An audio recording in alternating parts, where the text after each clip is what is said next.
normal stuff we do, but the two big ticket items that I did identify on here are going to be your I spelled bleachers wrong, that's awesome.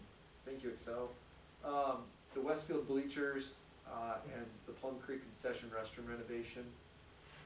These are two big ticket items, and both are identified as non-essential. We felt that the Legion backstop net, that's a safety issue.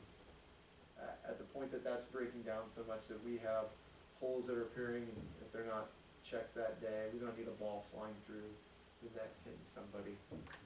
But the Westfield bleachers, that's the softball field predominantly used by the high school in Concordia, in the twoplex. And then that's the concession restroom that's adjacent to that is the one that's identified there as the Plum Creek concession stands. What their plan is to move the concession stands down to where the water fountain is between the two fields. Build kind of a metal building down there that gives you a better view and easier access. Sometimes I think people don't even know the concession stands are up there. It's just not very convenient. Give it a little bit more space if you've been a baseball parent or volunteered, if you've ever been in that one. I think we have a closet over here that's probably bigger than the concession stands. And so you had two people in there and they're just bumping into each other. I severely almost concussed myself in there on a cabinet this summer. Lots of fun. And then bringing those bathrooms in, renovating the old building, leaving it there, leaving the bathrooms there, renovating it for space, upgrading the bathrooms and making them ADA compliant, because right now they're not. They're pretty tiny. And then change out the office over there. We just be a substantially larger bathroom facility. Problem being, this is one of the biggest ticket items we have in the general fund, speaking of the deficit, and so this was also identified as an item that is not a necessity for the function of the city, but is a definitive want that was identified by the Parks and Rec Commission and talking to the users of the ball fields. This was kind of one of the most efficient things. The West ball field bleachers, this is just, we have the capacity to put in larger bleachers at the West ball field. They've identified that they can pour back some concrete and some other stuff, and then put in, I think, a 10-row bleacher that has a railing around it for safety purposes and a fence. Our only thing in identifying that, and I listed the high school in Concordia as an alternative source for funds on that, is that West field is, I think, not used at all by the city for any of our programming. No recreational programming takes place there. It is explicitly high school softball, Concordia softball, and then tournament play for anybody that rents all our fields for, junior Jays or something like that. That's usually the little kids' field. Usually their smallest age bracket plays on that field if they have one. And so we just felt like this is an amenity and a cost that's really to the benefit, let's be honest, predominantly to the school district and Concordia on our fields that we don't utilize for anything. And so an alternative source would be to ask them how important that is to them. And if they're like, no, we're good, then it's probably not needed because we don't need it for any of our activities. So, if they were interested in it, we would obviously be willing to do all the labor and additional costs, but they would have to put up the cost for the bleachers themselves. So we'd do all the demo out, put the new ones in and stuff. So that was an identified deficit item as well that was on your list. Other than that, no substantial difference. I think you will see a recommendation coming down the line, but we didn't allocate for it within the budget, is we're going to see a recommendation most likely of an increase in fees. Adam's kind of done a survey of fees across the region, looking at Lincoln, York, Crete, smaller communities, Milford, things like that. We're substantially behind, and a mass majority of our programs are running at a major deficit. And so, we also have people, coming with those fees. It also gives you the ability to utilize those fees to allocate them into the programs, whether that's, the Legion team wants nicer uniforms and this other stuff to look up to date, or we need new equipment for tackle football. We just bought new jerseys and helmets. That stuff is not cheap. And you can imagine the cost that we have in softball, baseball, across prepping those fields all summer long. We're just operating a severe discount. I think tackle football in Lincoln right now, we looked up the other day, we have kids from Seward going to play there. It's $300. I think we charge $30. 30? Yes. So again, we're not going to make a giant jump, but I think in discussions at the Parks and Rec Committee that was kind of the ground was being laid for that. Obviously, we'll still work to have programming at scholarships for those in need, but we really need to align ourselves. I don't know if it's perception or not, but sometimes also people think, if they're paying a cheap amount, they're getting a cheap product. And we wanna put the best product we can and set the expectations of what these programs will look like in the future. So, not in the budget, but coming down the line, setting the preparations for that. So, be on the lookout for that one. Any other Parks and Rec questions? Alright. Planning and zoning, nothing major here. So I'll just keep rock and rolling. If you see anything in there that piques your interest, let me know. Police, law enforcement, I think our biggest one on this, and we do have Chief here, he graced us with his presence. Our biggest one I think on this one is probably technology, correct, Chief? It's looking at radios, computers, watch guard, video cameras. I think we also have some upgrades on firearms. Just kind of equipment related. We always do a patrol vehicle. We have 5 patrol vehicles, correct? Yes. And we tend to budget to try and replace one a year. And so that gives us a nice flat rotation. You can just kind of budget equally across the board. Before we were getting kind of lopsided because we were aligning things where we had to buy like 4 in a year or 3 in a year and then none and none and none. And then financing, and it kept looking like this. And so I worked with Alan Baldwin and then Chief Peters to kind of say, hey, we got 5, they last about 5, let's just even them out and see if we can make them work. It does get a little harder when you get involved in things that aren't your issue, but we've had a few this year that gotten some accidents and wrecks. Again, nothing I've identified that was any issue with our officers or the stuff that they undertook. It's just the nature of the beast when you're out on the road so much, but it's kind of what we're going with there. 2 other items that were identified, they're not listed there, but they are in the CIP, and that number was a locker room and upgrades to a shed outside for some storage. And so, again, we're looking at what we really need to operate in the police department. It's quality vehicles, it's technology, videos, it's our sidearms. These are other amenities that we'd like to have things on site and things like that, but we understand we're operating at a deficit. We need to come up with items that potentially could be on the chopping block. Questions on police? We've had a police opening for nearly a year and a half, correct, Chief? And we're still working on that, and so kind of a good give and take there. The good is we're not paying the full for benefits and the police officer and everything else, but we are paying out of the wazoo for overtime to cover that. And it does wear thin, especially when you add to it injuries. And this is a hard line of work. People are going to run into things where their bodies are going to have issues that we're going to have to address.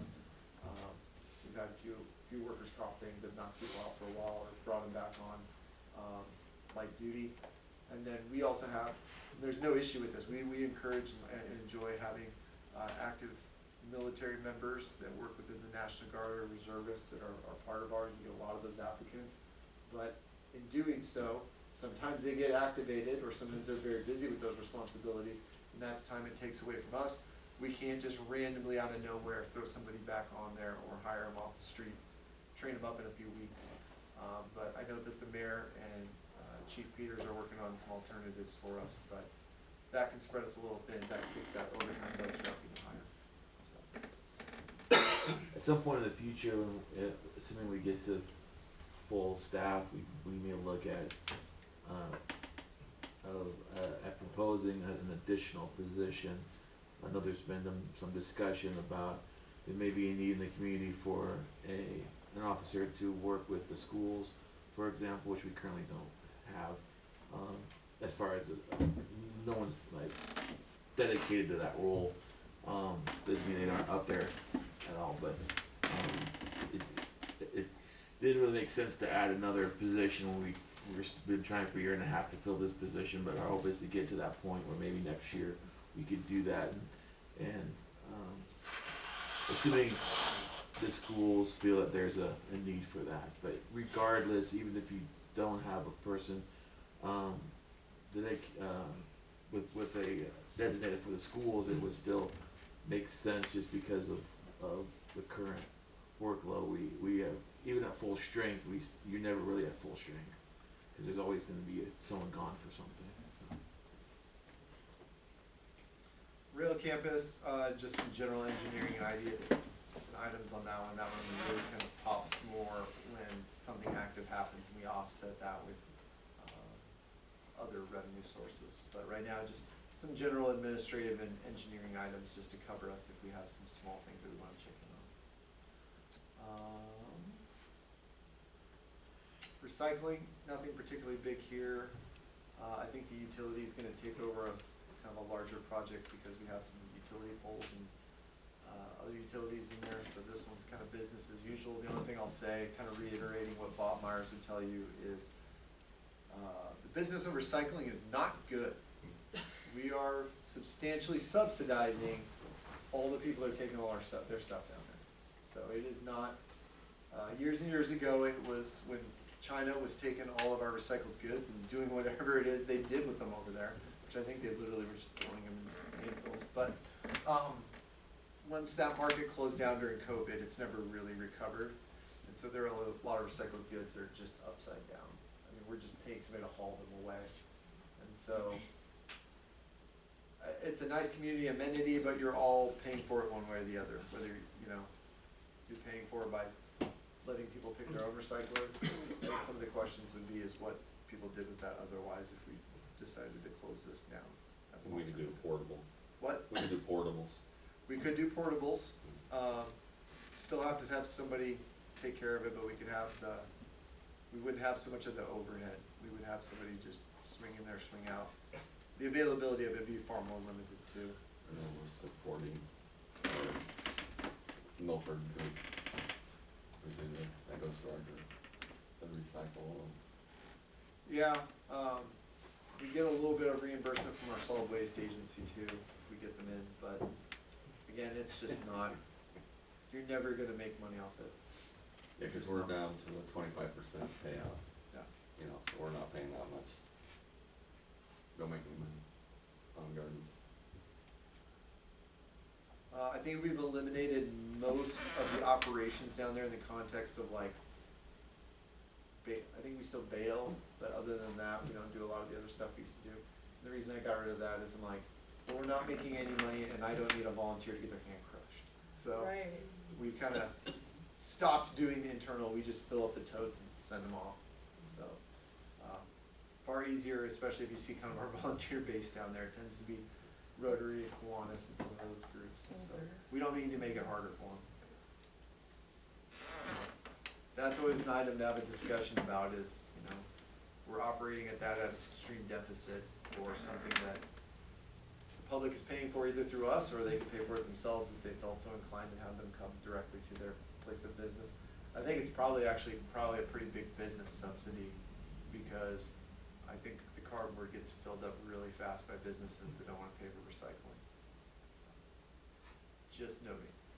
But till we see a policy directive one way or the other differently, we'll just keep rolling along. Senior shuttle and senior center, business as usual, nothing special here. Katrina did roll her flooring project that just couldn't get activated into this year's CIP for senior center, so that's a $30,000 line item in her CIP right there. But other than that, nothing particular there. She runs a tight ship as well, does a great job down there, being kind of stuck on an island. Always strongly encourage you to go to Potato Bake, help them out down there. So that's put in a plug for her. Street, this is one of the big dogs in here. Really, this one comes down to your 1 and 6 year road plan. We'll probably get a little bit more in depth on this one in the CIP, and just kind of have a discussion with Mike being here on that. It's really deciphering what we can get done with a reasonable amount of cash hovering around Highway 15. Highway 15 is the end-all be-all dictating project that is dictating us leading up to it starting next spring and coming out of it what we need to address. And so it really pushes things around its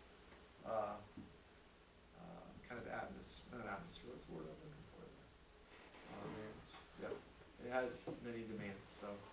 We'll hit that one in the CIP, but we do need to replace a dump truck and work on some other items. We may also see here that we get into the, situation with, this one, we might be ordering items that are years out, so. And then we do have, some safety items in there and other things, the safety headset. We'll swing back to that one in the CIP. TIF, this is just the ins and outs that relate to the TIF projects we have active out there. Continue to see good returns on most of those. This is a blinding sheet of stuff that Nick made up that hopefully when we move to Cassell, we'll be able to limit some of these line items and make this a little simpler. So, but that is all of our TIF stuff for all of our projects out there. Which we have two coming down the line, so you know, there's two applicants in. So we have a daycare and an apartment complex project coming down in the next month or two. Wastewater, again, your sticker shock, but not different than the general recommendation. We know the wastewater treatment plant is coming. Our estimated cost, as you've heard from SEH, our engineering firm, is approximately 33 and a half. Not a ton of funding source. I know I'm a broken record, but I want to get it on record that there's just not a ton of funding out there. We've had SEH working diligently for the last year, looking at every bucket, federal, state, and otherwise. I believe we're going to get most likely get some federal funds through some earmarks and things like that. Will be announced, hopefully, fingers crossed. But those are small. We're not seeing the $20–30 million coming to our rescue right now. And so we need to continue to kind of be diligent in prepping up for that project, because if we don't get ready for that and then activate our financing mechanisms, we're gonna get caught in violation. And then that's when the hurt comes. Either limitations on growth, stop building houses and everything else, and industrial and commercial loads and everything else. And so we really need to continue to reach for that funding mechanism plateau that they want to see us get to. So we have another pretty substantial increase in here. That generates us about, as you can see there, $300,000 more towards our towards our project. We have our bond proceeds in here at $22 million, just in case we do start that project. That's how much of the cash we think will hit. We may do this, it depends on what funding mechanisms you use, whether we use a construction loan on the front end and then finalize the bond on the back end, or bond anticipation notes. You know, numerous elements to that, but this thing will not be built in 1 year. So we kind of spread that over multiple fiscal years, but we anticipate potentially, if you activate relatively early this year, we could see upwards of $22 million move. Other than that, this one is not, they're not going crazy. We eliminated the franchise fee. They continue to work on some of the meter rollouts. It goes a little bit slower than electric. Electric just got in all of theirs almost, so they're gonna be going wild and crazy across the city. Kind of normal operations for these guys. We'll hit them in CIP as well, and talk about one of their other projects. And the last one's water. No specific increase here. We do see inflationary elements along in this one. Water, probably, we're in good shape because we kind of directed our funding in the past for ARPA and other things to help offset the water tower, which is a giant capital expense, but getting so much funding involved in it, assistance from ARPA funds from the county, that really has alleviated a lot of the pain and the pressure in the water department looking forward. But we do have some projects that are just teed up that they're just so big and they revolve around Highway 15. As we got kind of sticker shock on the water main from Ash Street to Lincoln. This would be the extension of the one we did a few years ago from Lincoln to the high school, basically, North Ave. We wanted to get that in front of Highway 15. But we got the quote back, and we were anticipating, I think we had budgeted there $900,000 or so over 2 years. We got the first quote in at 60% drawings, and it was $2.6 million. And the reason for that, I'm guessing, beyond the fact that it's a pretty big project, is I think water, more than any of the other ones, has been hit by the most inflationary costs, in the sense of, that's predominantly where all that ARPA money went. They really wanted to work on drinking water projects. And so water towers, water mains like in Milford. And so all the expenses, all the pipe that's associated with that, anything that's involved in that sort of project, those prices really went through the roof. And so the numbers that Shimmer is putting together to give us those estimates are based on what they're seeing actively now for the same and similar projects in the field. That's why the number is so high. And the demand is high. There's only so many people that do that sort of civil work, utility work, and so they have the pick of the litter, because they get to pick and choose what projects they're gonna do, because there's only so many of them. So,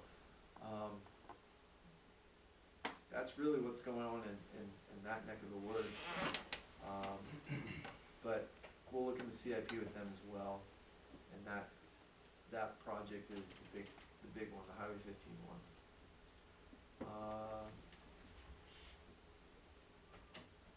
Yep, franchise fees, just kind of bumping along as normal there. And so, yeah, that's kind of where we're at on that one. And then I think the wellness center is in here. There's only a few things. There might be a few small items that pop into this before in 2 weeks, but for the most part, it's the cost of Joel and his benefits and the work that he's doing until fully online. So, we bought, he had to get a laptop and some other things this year, so we have some expenses in there, but, nothing major in wellness for that one other than a major capital expense for the building. All right, that's the budget document. Again, we had mentioned those deficit items, they're listed in your memo. And I believe approximately that number right now, again, if we make some adjustments here in the last few weeks, that deficit could increase, it could also decrease. There are other ways to handle this too. There are other elements involved, whether it's trying to tighten up that insurance number, but again, that goes across not just the general fund, that goes to the utilities and everything else. I can tell you now that your biggest one on that one is electric and insuring all that stuff. So it doesn't go dollars for dollars if we get that quote back and we save, $50,000. We allocate that across all the funds, so it's not really as big of a deal. But those kind of things are things we can look at, but these are the items that I identified where either we could find a different source, other way to pay for it, we could delay it, or it's just not necessary. And so, I don't know your preference or ideas going forward. I would like to, I don't know, Mayor, how do you want them to proceed in regards to these? These are ones that we identified that if you wanna kinda even out the Yeah, general. so basically, we had two approaches. We could either take out the capital improvement projects and present a budget that had zero deficit spending, or we could include the capital improvement projects, that shows that we'd have deficit spending, and you could decide which items you wanna take out, if any, to not have or reduce the amount of deficit spending. So it's really up to the council to take a look at those projects. They're listed in what we've identified as somewhat of a priority list, but there's nothing sacred about the order. If there are certain things that you feel are more urgent, then leave them in. And if there's items that you don't feel we necessarily have to do this year, and none of these items I would say are essential as far as we have to do them, which is why they're on this list. But we have been doing deficit spending in the past, and at some point you run out of funds to deficit spend into. So you kind of have to decide if you want to slow that down and not do as much deficit spending, or not do take out all these projects for the most part and then have zero deficit spending. But we wanted to give the council that option, because we're not married to any of these, but some of these are nice to do. You might have your own priorities, and so we didn't want to make assumptions as far as what the council viewed. Yes, you want to. Yeah, What's so- important to you, Matt? What do you want to keep? Well, no, I just wanted to ask what it affects cash reserves, so. Yeah. Historically, what kind of numbers have we been dipping down to with cash reserve? If you go back into the cash summary there that's listed on the front page, this thing's getting pretty low. I think this is projected at like 1.6. And, I mean, I would like to be upwards of 2.5 to 3. Would be- Usually, again, we have no cash reserve policy, we have no adopted policy here at the city that we're trying to hit for you. And Nick and I have used, I think, 3 or 4 measures in the past as an amalgamation. We use the NNPP model for the utilities, which looks at our survey of our rate studies and does that work for us. That doesn't relate to the general fund, this is what we're predominantly focused on here. We've used 6 months O&M plus debt service, because you gotta cover your debt. And so we measured that out, and it comes in a little bit above this one. And so we would feel a lot more comfortable if we were north of 2. But we also have $1.6 million sitting in the bank at the end of this, so it's not that we're out of cash or anything, but we wanna continue to see this thing teeter back up to that mark, and we've just been with the amount of street projects, cause street plays into this too. So, but we've already started pushing street projects back to accommodate this. So just correct me if I understand what you're saying, this this 675,000 of, that are on these CIP projects that are listed, we would add that back to our cash reserve? Yes, If we agree to, yes. To Any take of all those that these. you put back in would go back into the cash reserve. that would get us up to about 2.2, 2.3, Yep. If you took them all out. if we took them all out. Yeah, yeah. So just, I mean, what's the best process to go ahead of who, I mean, I go to the Parks and Rec one, so I hear about the concessions and bathrooms. I mean, everybody here goes to a different committee meeting, and we're all gonna advocate for the ones we're assigned to, right? So, And that's the hard part. Ultimately, we're we are tasked here with making decisions, and we gotta work through what direction we wanna go. but with I these. don't wanna be a cheesehead for my Parks and Rec people. I mean, you know, right, Tatum? I mean, we gotta go to bat for them, so. I'm just looking for the best process. I mean, really, it just starts with a conversation. You know, identify, first of all, which ones of these you don't feel necessarily are a priority, and start, you know, subtracting them out, if that's what you wanna do. You know, some of these, like the concessions, and, you know, and like Greg identified, there will likely be future conversations with the stakeholders as far as, you know, who pays for what. You know, we have a pretty, you know, I think, you know, we have a pretty good relationship with the school as far as they don't necessarily pay us to utilize those fields, but Concordia does some. And, you know, that, again, a lot of what we charge people, I don't know, we're just historically too nice, but we tend, you know, not to charge as much for Parks and Rec. When I say not too much, in the sense that we don't charge enough to break even, we sure don't charge enough to make money, in fact, we charge, you know, enough to lose a lot. And so, which is good, that's fine, if, you know, if these amenities are important to the community, you know, then it is what it is. You know, the pool has never made money, the pool will never make money, you know, we lose a lot of money on the pool. Golf course was a different animal, when we took that over, you know, I sat here and I told the council, just so you know, before you decide to purchase this, our goal is not to make money on the golf course. If it was easy to be profitable, we wouldn't be having this conversation. And so our goal is always to try to break even, and we have gotten to a point where right now, if we don't do capital improvement projects at the golf course, we're probably turning a slight profit, all right? Very close. Yeah, or real close, and that was always been our promise. I said my promise was to the citizens was that's where we would want to be. But we can't say that about any of the other rec programs, basically. So like when it comes to circle back, when it comes to the concessions and some of those ball field improvements, I think we have to have a more serious conversation with the school district and Concordia as to what that looks like in the future. Unless you feel like it's a priority and you wanna go ahead and move forward with it ourselves. But some of the others, you know, like the golf course improvements, you know, it's nice, but it's not, it's not essential, so. So what you need is a motion to say, accept that we can delay everything that's on this list. Was that, You need someone from council to make that motion. well, initially I want the conversation, Yeah. I wanna We don't- hear It the doesn't even need to discussion. be tonight. We don't even need it tonight. We have Okay, multiple meetings ahead of us Yeah. to fine tune this down with how you feel. Again, this is our, you know, you got this last week, this is your first conversation to kind of talk about. We just wanna grease the schedule of the conversation. We're not telling you you have to make a decision tonight. This isn't even a public hearing yet, we're just at the, we wanna make sure that you can get your preliminary questions answered, have an opportunity to discuss this as a council, but also with others in the community that you may wanna, you know, reach out to, depending on what you feel is important, and eventually what we'd like to see is that list, you know, a motion, like you said, to either take some items off of that list, take all the items off the list. You can also go backwards, you know, take all the items off and then decide which ones to put back in if that's easier. You know, it just kinda depends on how you wanna tackle that, but right now, as the budget sits, it is deficit spending.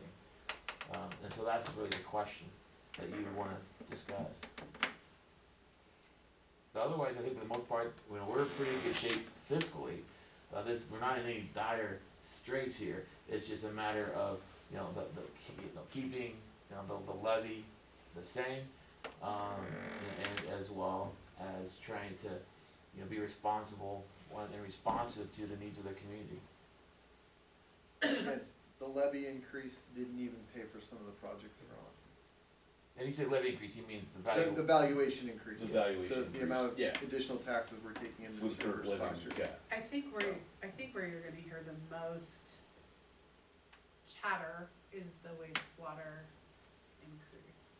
I mean, and we have to do that, that's not really You're not, in my opinion, we're not being fiscally responsible, If we don't. knowing what the outlook is right, for other exactly, funds. 100% agree. I think that's where the people in the community will be talking about. I think that's what they'll be talking about, rather than some of these other littler things that affect fewer numbers of people, right? Like, Right. I don't go to the sports stuff, so new bathrooms down there, it's not gonna affect me or a lot of people, you know, that I might know. But if you have kids down there, or if you go down there for games and watch games, you're gonna hear about that. So, I think it'd be nice to have the list with all of them on it. Right. In the very beginning, you asked, you want a whole budget with everything in it and looking at that way, or can we peel them out and just put all of these projects on one list and see what makes up that, whatever, unless you already have it. I think the memo, you have The all, memo, they're It's in listed the on the last memo. page. the CI, yeah, that's the They're all CIP with everything in. Mm-hmm. And so if you wanted to reduce the deficit spending some or entirely, then you'd have to start removing those items. And that's why I'm saying if you wanted to prioritize them and decide which ones fall off, or whatever you decide to do. And again, we don't need any, we're not expecting any motions tonight, this is just more of a conversation we wanted to start. But that number of 675,000 gets you to, you're not deficit spending. Your general fund revenues are equal to your general fund Yeah, expenses. that's where you came up Yeah. with that number, yeah. We're not counting the street because we just have obligations we have to Yeah. get done revolving around Highway 15, we're essentially These are all, committed to. all items that we identified as like non-essential, for lack of a better term. We could function without doing projects Mhm. as a city, it's just more of a quality of life, you know, issue. But I felt it would be irresponsible for me to present you with a budget without having that alternative, No. or at least have that opportunity. And we appreciate you giving us the options, Mayor, And and there may be- working with, you know, administration to give us that option, you know? And again, there may be something else in there, we're not trying to hide the ball or anything, we just tried to identify things where we're like, we're not jeopardizing something we No. believe. And the reality too is historically, just with the issue we've had with making major purchases anyway, you know, there may be items that are in this budget that end up getting pushed back another fiscal year or longer because they're not able to purchase them yet. And so, you know, this is a very conservative budget from the standpoint of, we almost, every year we're gonna have so much of the budget remaining. It's not like we run it down to the penny where, oh my gosh, we had 7 cents left. You know, we tend to have enough left just because either departments are very frugal and they don't spend their whole budget, or there are projects that just can't get done and get pushed back, or for whatever reason. So, But I know, this is not panic mode, well, trust me, I'll tell you if we're panicking, we're not panicking. It's just basically a policy decision and discussion, by the council on how you wanna handle the, those CIP, those projects, and whether you wanna go into deficit spending, and if so, how much. No, I think you do a great job of helping us understand this budget process and giving us options and allowing council people to talk to people in the community and explain, you know, what's going on and stuff, so, I really boiled it down, summarized it really well.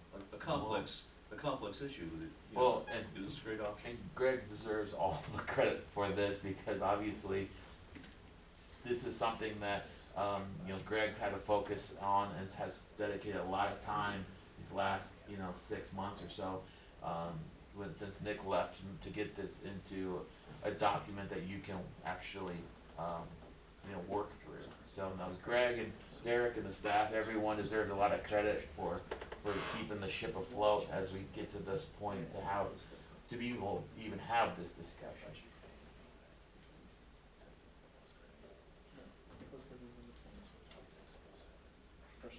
And we put it in advertisement on for. So I guess, is there any discussion at this time, or is this something you wanna let marinate for a while, and we can come back at the next meeting and have it? Or in the meantime, if you have any questions, or comments, you can always contact City Hall and share that with us as well, as we try to work through this. And I'm not trying to put you on the spot right now, I need a motion, Matt. I'm ready, I'm always ready to give you one, right? I know you are, you're always good for it. I'm There's chomping at the nothing bit. We need to do tonight, like I said, there may be some follow-up items, whether that insurance number comes in or other things that the department heads see to kind of clarify stuff. We'll make adjustments between now and the 19th, and then that will prep us. By then, we'll have the final number that will be in the ad. So, but the biggest one they wanna see is what is your tax ask? And I've already submitted that actually, based on this peripheral budget and the recommendation by the mayor, as this is his offering initially, is that tax levy is staying the same and that tax ask accordingly goes in. And so for my postcard hearing, that's already been submitted to the county. So, And basically, if we were proposing to take it down, our levy down, the levy rate itself down to where it would be less than 2% increase in revenue, and this would be even a harder discussion, because that's just additional revenue you have to account for, that we wouldn't realize. So that's where we came up with that. And these valuations increased on residential, but not commercial or industrial. Not pretty Right. much, there's almost zero. And we don't have, in ag doesn't affect us anyway, so we're Very just little. talking about the Yeah, very little ag. residential increase, but that's not, everybody didn't see that increase. I will note that based on our current numbers and current levy, the city of Seward is the third lowest levy in the state for first-class cities and above, even some smaller ones in first-class cities, because I tried to hit some of our comparables like Fairbury and others that we would use of half our population. So all those towns, so all first-class cities Which is 5,000 people or more. and above, and then also Lincoln and Omaha. We have the third lowest levy. It's Kearney, Scottsbluff, then us. So. And I didn't have the new updated numbers from the school districts, but if you add the school districts in, we may be the lowest municipal combined levy. If you live in the city limits and you're paying all the various property taxes, we think you would pay the lowest rate in the state of Nebraska for those, first-class cities or above. But even without that, just the city of Seward, which again, we've tried to be very responsive to what we hear in the community and responsible for the tax dollars, and this would be, I think, since I've been mayor, we've lowered the levy 3 times, so, I think that's a pretty major accomplishment. A lot of places don't lower their levy just because they continue to ride those valuation increases that pay the bills, which is very, standard across the state. So, but no, we try to do the best we can, regarding the property tax levy. And that was the promise we made going all the way back to, I think, 2012, when we had the last LB 840 vote. It was, we were going to raise, we raised the levy the sales tax a half cent, And that promise we made at that time was to put another 75,000 towards LV 40 for a total of 150, and the rest we used to reduce our reliance on property taxes. So when that passed, the next year we lowered the levy to, I think, the lowest it had been in like 10 years. And so we just continued to try to honor that promise to keep the property tax levy as low as possible. So with that, is there any questions or comments from the council, any guidance or direction, or do you wanna just let this marinate for a little bit? I think we probably need to think about the laundry list of items and talk to people, I would say. I mean, if you went through all of them, you're still, I mean, I don't know. There's a lot to think about.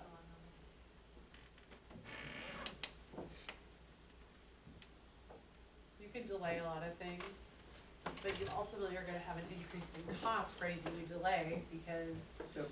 the Cost costs will just keep going up, and they're not going up kind of, they're going up substantially. If you have thoughts, questions, concerns during the next week or so, just shoot me an email individually, and then I may respond with something in totality. Once I find a response or have a piece of information, then I'll send it out to everybody, so you get the same information back. But I don't want you to feel that your question or and again, I'll have a conversation with you. You may want to be like, oh, I just want to know, and we're not trying to make anybody that feel stupid or there's no stupid questions, anything like that. Send it on to me, and we'll do our due diligence and chase stuff down, or have department heads do that, and try to get answers for you, and then see what we can do. Again, maybe it's just a question of, hey, do you really think the perpetual care could pay for that? Or hey, do you think, some of it's just we never tapped some of these resources or gone back and asked, but I prepped some of these department heads that, hey, like Becky at the library, you might have to go ask the foundation, if we get down to we're not gonna build a deficit this year, it's either don't do your project or find another resource, if that's what they choose, so. So I tried to prep some of that in regards to the department heads, but, we can't keep deficit spending forever, that's just not gonna work. I don't recall, what did we do last year specifically, did we have? We didn't do anything specific, we just felt comfortable with the cash reserves and where they ended up, and, I mean, we ended up pretty high. Our cash reserves were really good last year, but again, we also have to transfer 1.5 million to the street fund to help make sure we cover all the projects that have to get done. And so, I'm just trying to look at things normalized in that general fund. Technically, this is a deficit within the general fund. So. Not to call you out, Daryl, did you have anything you wanted to add from the county standpoint? You guys got yours, we got ours. No, no, but I'm gonna call on everyone here tonight, and I started with you, Daryl. I got nothing for you, Mr. Ballard. Okay, sounds good.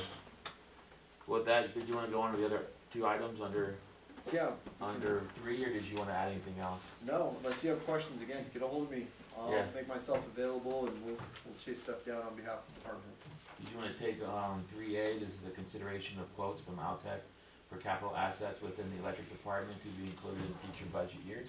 Yeah, this was just the items that I think Jared and Larry had presented to you previously while I was gone, and that the word from our city attorney was, wait, hold up, let's make sure we can bind a future council. I don't mean to speak for Kelly, but for interest of time.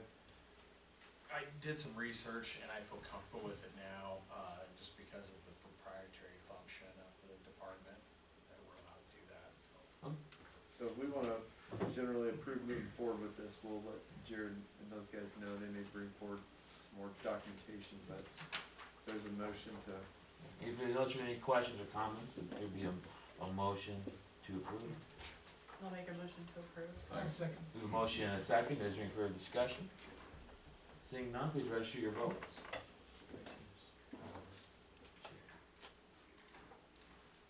Please display the votes.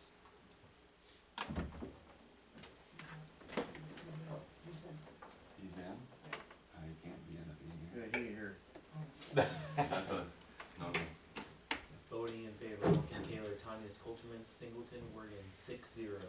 Alright, on 3B then, motions on recommended budget amendments. Do you want, I don't, This is, this is, if you have. sounds like there's If you wanna, Nothing at this time. okay, sounds good. Are you satisfied with 3, Greg? Yep. Okay. Unless there's any other questions or comments from the council, we'll move on to item 4.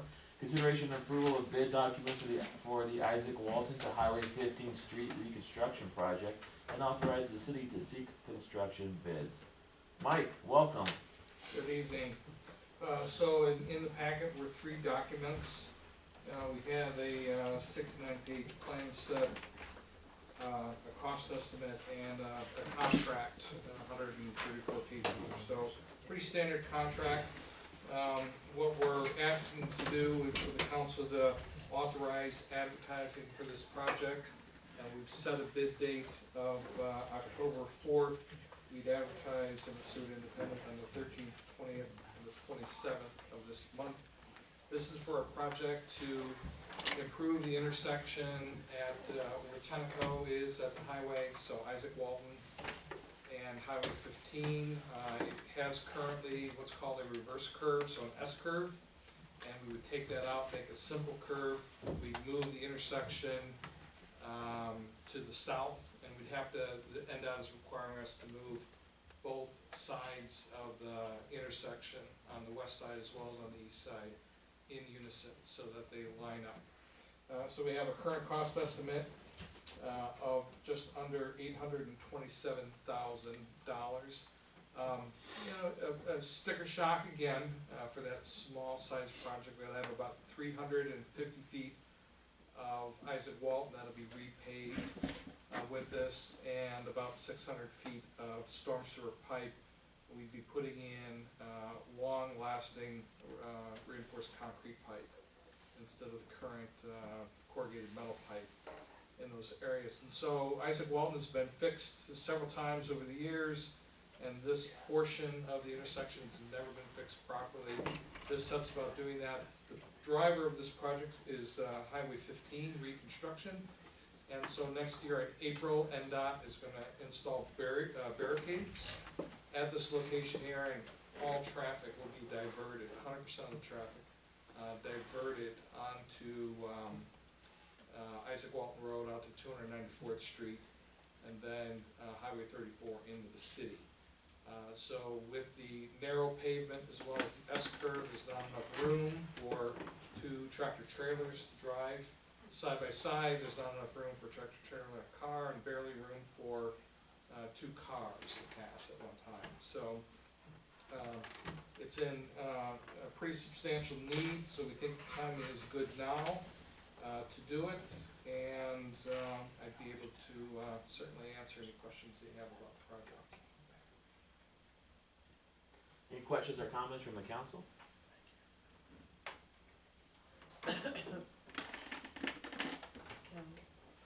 Entertain a motion.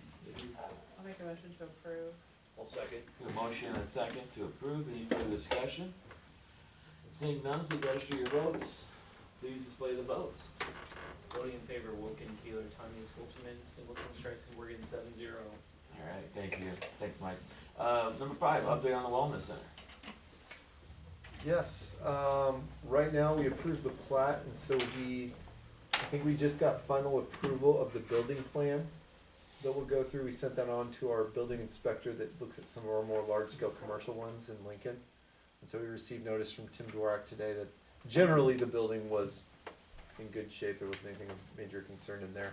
So we'll finish up civil, and Mike will help coordinate that, and we'll make sure the roadway, drainage, and other items are ready to go. Final building permit can be applied for and issued, and then the final package of bid items will go out. Fingers crossed, we're still hoping for a September potential groundbreaking. Shane and his team, along with Jana Hughes, Mark Colterman, and others, have done a really good job on fundraising, so they've gotten some more significant funds in, but we did get the Kiewit grant in. I believe we asked for, it might have been $1 million grant from Kiewit that we were asked to apply for on their behalf, and I will tell you this, applying for a Kiewit grant is harder than applying for a CDBG grant. We were thoroughly amazed by what they asked me for, so, and the mayor was happy to find out I had to update my resume for some reason. I was concerned that you'd be like, oh yeah, my resume's already updated, here, let me just send it over. Like, whoa, why is it? Well, he Already. did apply to be the mayor of Disneyland, I mean, surely they took a new resume. Yes, my time at Disney was well spent, but they turned me down. And so the Kiewit grant, I think there's a few other grants our grant writer is working on that's hitting seasonal in the fall. And so hopefully that will close the final gap for some of the stuff we want to do to make sure we hit that and activate the original portions that we had apportioned to, along with the added cost from just the design work. But other than that, we're in good shape. Joel's doing a great job getting all his equipment lined up. He's working with the different fitness facilities to finalize all of the weight systems and machines and free weights and all that stuff. He's got a few different vendors he's working with to make sure we get our best bang for our buck, but also quality. So seeing these things out in the facilities and talking to the people that actually use them. So other than that, that's what's going on in the Wellness Center. I already talked to you about the financing elements of that, so you'll probably see that shortly. Can answer any questions? If none, then we'll move on to the city. I have Oh, one yes. thing. I have one thing. I brought to Greg's attention that one of our patrons was talking about the highway changes. Can I talk about that briefly, or? Oh, let's do the report next real quick. This Yeah. report, when gets your report? So we'll close out. This is the- Wellness Center. Yeah, Yes. we'll close out the Wellness Center discussion, Yeah. if we're good. Yeah. We'll move on to the city administrator's report, and then you'll have an opportunity. I've been doing budget Yeah. lately. That was in my report. I almost just wanted to put, this is all I did was budget, but, so Bob Court said that he had driven by one night and he was like, are they cleaning in his office? And they looked in, they're like, oh my gosh, he's in there. They're still there. And, they said they're gonna pick me up Blizzard, but then they were like, we just don't even wanna cause him any pain, so just let me be. But I tried to do my best in regards to that. I'm really glad to have Sydney on board. I thank Nick for everything that he had taught me about the budget and the work that he had done to get that up to date. That's a really complex background Excel file to build a municipal budget, and Nick did a really, really good job. There's a lot you don't see in there that builds all of the FICA and insurance coverages and payrolls and all this other stuff based on a lot of complex work. Derek helped me with a lot of that, so thanks to Derek for filling in a lot of that step information and stuff for our employees and loading in new employees. But it's complex, and there's a reason in the summer you have somebody, even though they're full-time, coming in and doing that extra hours. We're covering for the normal work that was for that, like payroll and stuff, and then trying to do budget. So thank you for bearing with me and working through this last month of the process. I know it's a little more abbreviated than normal, but we'll get Sydney spun up and we'll have kind of a full smorgasbord next year again to go through. But budget was the big one. I think Rich was talking about some stuff that we did on Highway 34, if you want to talk about that, Rich. Yeah, we had a patron who's been very patient with us about a concern he had about the Highway 34 passing east out of town by East Hill Motel where Columbia meets Highway 34. There was some confusion there about the signage, and so he brought that to our attention. I visited with Greg. He had gone ahead, this patron had